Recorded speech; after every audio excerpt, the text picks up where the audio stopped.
Hey everyone, I'm Sison, and today we're taking a look at the Sony DSC-HX400.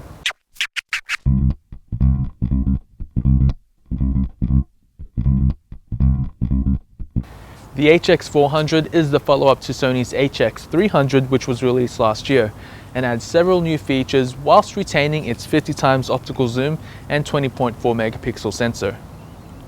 This is also Sony's top-of-the-line HX series camera, so if you're looking for a lot of high-end features, specs, and control, then keep watching because this might be the camera for you. So this is what the camera looks like. As you can see, it's a Carl Zeiss Vario Sonar T-Star lens. At its widest aperture, it's at 2.8, and zoomed all the way in, it's at 6.3. As you can see here, you got an AF assist lamp, a button to pop up your flash, and as we take a look on the side, you have three switches. So this switch at the top is the autofocus. So basically you're using this ring to zoom in and out, as well as the rocker switch. And as we go to the middle one, which is DMF, which stands for direct manual focus, you're still using autofocus, but you use this ring to tweak the focus. So that comes in handy. And as we go to manual focus, you're basically using this ring to focus on your stills or your videos. As we look at this side, under this port here, you have a multi-interface port, which allows you to transfer images or videos from your camera to your computer. Also acts as a charger. And over here is your mini HDMI. As we take a look at the back, you have a 3-inch tilting LCD screen, so very flexible. And over here you have a electronic viewfinder, and over here is a proximity sensor. So if you're shooting and you decide to put your eye through there, this will actually turn off the LCD screen and instantly turn on this viewfinder, so it's very handy to have. Over here is your diopter, so you can adjust this for different eyesights. And as we take a look over here, you have a little rubber grip here, record button, and a very simple button layout. Also customizable too. And you also have a jog dial to change your settings. So if you're in shutter speed priority, you can just flip that and it'll just change your settings. As we take a look on the top, it's obviously a GPS, and it shoots in HD AVC HD. Stereo microphone, and you have a multi-interface hot shoe to attach different accessories. Over here you obviously have your rocker switch, your shutter button, function button, and a custom button, which can be obviously customizable. Mode dial, a button to switch manually from the viewfinder to the LCD screen, on and off button. And as we take a look here, you have your NFC tag and your Wi-Fi logo. Over here you have your tripod mount, and underneath here you have your battery, which is an X-type, and you have a SD card slot, which I'm using a SanDisk 32GB Ultra. And yeah, that's basically a quick tour around the camera. Now the camera isn't the lightest, weighing in at 660 grams, and that's with the battery included, but it still feels very well balanced and very comfortable to hold for long periods of time.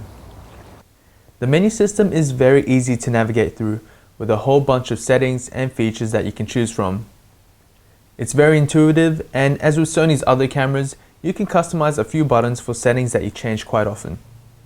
One of the standout features of this camera is Play Memories camera apps. This allows you to download apps to bring more features to your camera. Some are free, and some require a payment, but you really can't go wrong with the amount of things that you can do with this camera. NFC and Wi-Fi is becoming more of a standard, allowing you to control your camera through a smartphone or tablet and transferring images between the two devices. GPS is something that I personally don't use myself, but it does come in handy if you want to tag the coordinates of where you took a particular photo. And of course, you have the classic picture effects and sweet panorama built into the camera. Startup time isn't that quick, taking approximately 2.5 seconds to turn on and take a photo, to about 2 seconds to shutting down the camera. Autofocus is actually really quick, with the camera locking onto shots without too much hassle and can shoot up to 10 frames per second. For a small sensor camera, it takes very good images with plenty of detail, and despite its high megapixel count, it does a good job in low light situations. Although I probably wouldn't pass ISO 1600 because images become very grainy and you'd lose a lot of detail. Now, one thing that I really do like is its macro capabilities, where I can focus on the subject from 1 centimeter away. The camera shoots in Full HD and is capable of shooting in a variety of frame rates and is region specific. So for example, I can shoot at 60p and 24p with an NTSC camera, or 50p and 25p with a PAL version camera. In terms of video quality though, it does deliver very good footage for a small sensor camera, and is great for the casual videos, especially with its long zoom range and effective stabilization.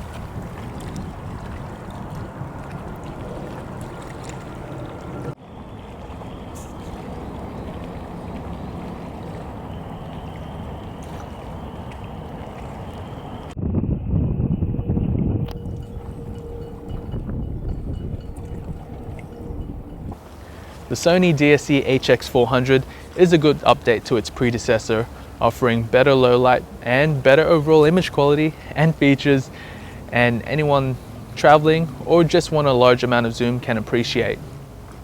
Now, last year I criticized the HX300 for not having Wi-Fi, GPS, a hot shoe and raw capture, and this year Sony has delivered on all of those except raw capture, but also added other features such as play memories and NFC, so that can really expand the amount of things that you can do with this camera. So very much I'd highly recommend this camera for anyone wanting a large amount of zoom, very good image quality, and a decent amount of creative control. So if you have any questions, please feel free to leave a comment below, and if you already own one, let me know what you think of it. And remember to like this video and subscribe to my channel for more Sony camera reviews and tutorials. You can also follow me on Facebook and Instagram for more photo updates. Now until then, happy shooting and thanks for watching.